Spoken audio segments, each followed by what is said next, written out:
¿Qué tal, chicos? Bienvenidos, chicos y chicas. Vamos justamente con este tema que se denomina composición de palabras, ¿vale?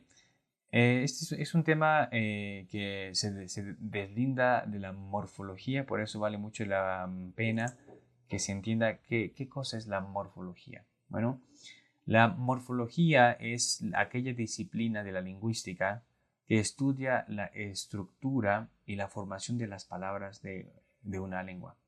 Estas pueden formarse mediante dos procesos, ¿no? Tenemos el proceso de derivación y el proceso de composición. Básicamente, en el español y bueno, en cualquier otra lengua, la morfología se encarga de explicar de cómo se crean las palabras, cómo es que se forman, ¿vale? Y al menos en el español tenemos dos tipos de procesos de formación. La derivación, que consiste en añadir a una palabra nuevos prefijos o sufijos que modifican su significado. ¿Qué es eso de prefijo y sufijo? Ahorita lo vemos con mayor detenimiento, pero básicamente se refiere a esas partículas con significado que cambian todo un sentido de una palabra, ¿no?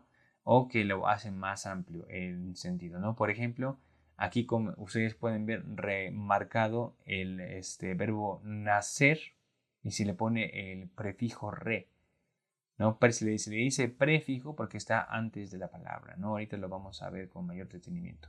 Y tenemos otra palabra que es agua y se le añade el sufijo que va después de la palabra, ¿no? Aguador, por ejemplo, ¿no? Y ese es el proceso por derivación. Ahora aquí tenemos la composición. El proceso de composición es un proceso de formación de vocablos, o sea, de palabras, que consiste en unir dos o más palabras para formar una nueva palabra, ¿vale? Por ejemplo, las palabras lavaplatos se forma con el verbo lavar y el sustantivo platos, ¿vale? Y forman justamente un nuevo sustantivo, lavaplatos, ¿vale? Así es como funciona la morfología en la lengua española. Ahora bien, se tiene también eh, a analizar un poco qué es la raíz léxica o raíz morfológica de las palabras. Bueno, la raíz de una palabra es la parte fundamental de la misma que contiene un significado básico, ¿vale? Es el núcleo morfológico al que se le puede añadir prefijos, sufijos u otras modificaciones para formar nuevas palabras o variar su significado. La raíz no cambia y es la que permanece constante cuando se derivan otras palabras de ella. Por ejemplo, la palabra feliz es la raíz de felicidad, por ejemplo, ¿no? En la palabra felicidad, la raíz sigue siendo feliz, mientras que se le ha añadido un sufijo que sería el idad, por ejemplo, ¿no? Para formar un sustantivo que se refiere al estado o a la calidad de ser feliz, ¿no? Aquí ustedes pueden ver claramente, ¿no? Cuál es la raíz de felicidad, pues es feliz y se le añade ese sufijo para cambiar el significado, incluso hacerlo un poco más amplio. La raíz es esencial para entender el sentido original de la palabra y sus derivaciones, ¿no? Básicamente, en la morfología nos explica, ¿no?, cómo es que la raíz le puede añadir otros elementos, no solamente sufijos y prefijos, sino también género, por ejemplo, o también número. ¿Cómo es eso? Bueno, en el ejemplo de niño o niña, ¿no?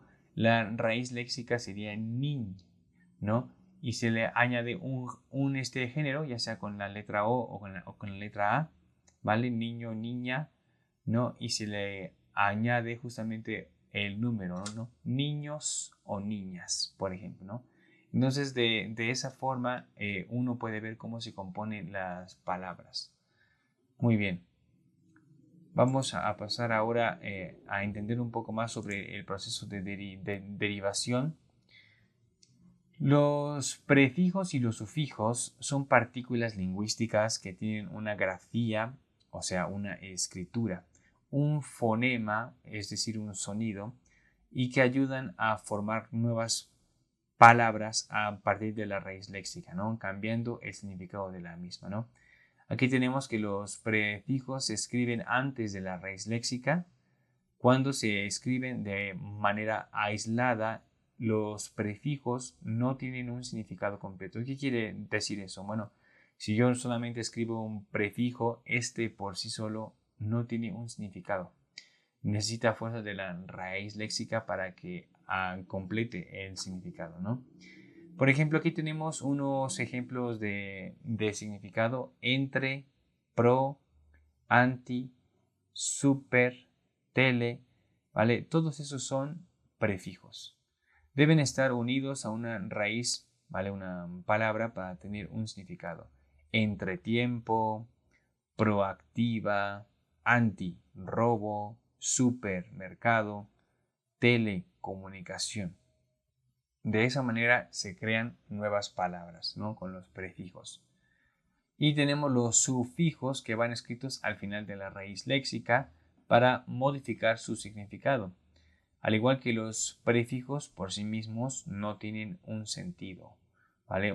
Tienen un sentido parcial, pero para que tenga un sentido completo tiene que estar junto a una raíz léxica. Por ejemplo, aquí tenemos los sufijos ario, sion, tris, ismo, pleito, por ejemplo, ¿no? Necesitan de la raíz léxica para que surja una nueva palabra. Empresario, comunicación, emperatriz, ¿vale? Paisajismo, amable, cielito, ¿vale? Entonces, de cierta forma, cambia su significado o lo hace más amplio gracias al uso de los prefijos o los sufijos. Ahora bien, vamos a ahondar un poco más en el proceso de composición, que sería este. No, básicamente se recarga mucho en los tipos de palabra, ¿no? En las categorías gramaticales, por ejemplo, en los sustantivos, en los adjetivos y en los verbos. Por ejemplo, aquí tenemos las palabras compuestas, que así se le llama por composición, se forman a través de una suma. O sea, voy a tomar dos o tres palabras, ¿vale? Y voy a juntarlas, a sumarlas para crear una palabra nueva, ¿no? Por ejemplo, voy a juntar un verbo, un sustantivo, y esto me puede dar un sustantivo. Por ejemplo, rompecabezas, ¿no? Ya saben que la palabra romper, es un verbo y cabeza es un sustantivo. Yo las junto, rompecabezas, y forman un nuevo sustantivo, por ejemplo, ¿no? O tenemos también la fórmula de sustantivo más adjetivo, que da igual a otro sustantivo, es decir, noche buena, ¿no? Tenemos el sustantivo noche y tenemos el adjetivo buena. Se juntan y forman una nueva palabra, noche buena, ¿vale?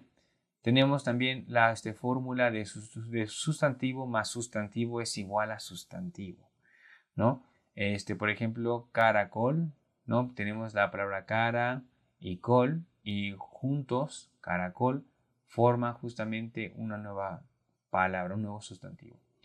También tenemos la combinación de primero el adjetivo y después el sustantivo es igual a adjetivo, ¿vale? Aquí no aplica esta ley matemática de el orden de los factores no cambia el resultado, y aquí sí lo cambia, ¿vale? Dependiendo qué va primero es el tipo de palabra que va a formar, ¿no? Por ejemplo, el adjetivo más sustantivo es igual a adjetivo. En su caso contrario, tenemos acá el sustantivo más adjetivo es igual a sustantivo. ¿Cuál es el ejemplo que yo les traigo? Es rojiblanco. Es un tipo de color, rojiblanco, ¿no? tenemos el adjetivo, que sería rojo, y tenemos un sustantivo que sería blanco, ¿no? Rojo y blanco, ¿no? Y por último tenemos el sustantivo más adjetivo, que es igual a adjetivo. Por ejemplo, pelirrojo, ¿vale? Ahí también se forma una nueva palabra usando un sustantivo que sería pelo y el adjetivo que sería rojo, pelirrojo, ¿vale? Así es como funciona justamente la formación de palabras nuevas a través del proceso de composición. Y ya para terminar, déjenme comentarles, aquí hay una tabla muy útil, porque dirán, profe, ¿de dónde viene los prefijos y de dónde viene esto de los sufijos, intijos y demás circunfijos hay también?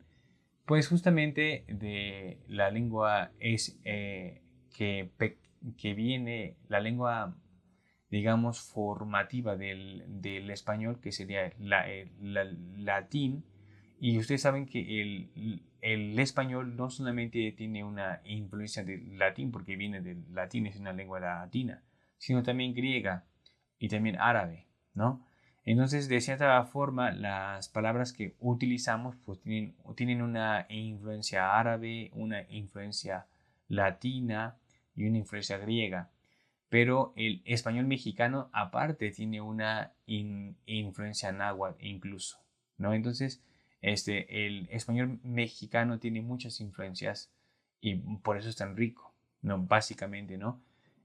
Los formantes grecolatinos son estos, tenemos aquí algunos, ¿no?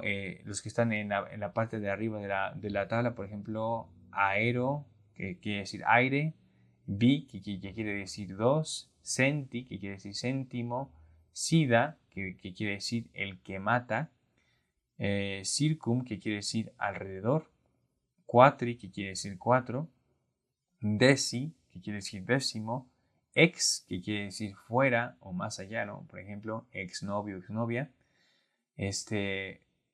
fero, ¿no? Que quiere decir que se produce, forme, con forma de, foto, que quiere decir luz, como la fotosíntesis, por ejemplo, maxi, que quiere decir grande, ¿no? Y así nos podemos ir con todos estos formantes del latín.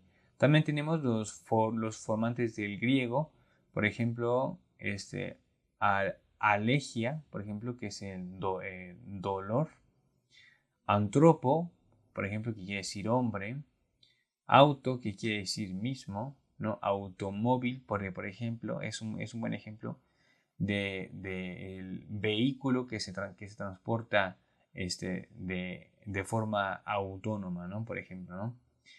Céfalo, que quiere decir cabeza, demo, que quiere decir pueblo, dermo, que quiere decir piel. Entonces, ustedes pueden darse cuenta que muchos tecnicismos en las áreas de la medicina, de la robótica, usan este tipo de formantes, de esos tipos de prefijos y sufijos para poder alterar de cierta manera algún significado de una palabra o para formar una palabra nueva, ¿no? Básicamente, de esta forma es como se crean las palabras, se componen las palabras en el español. Muchísimas gracias por poner atención. Estamos para servirles.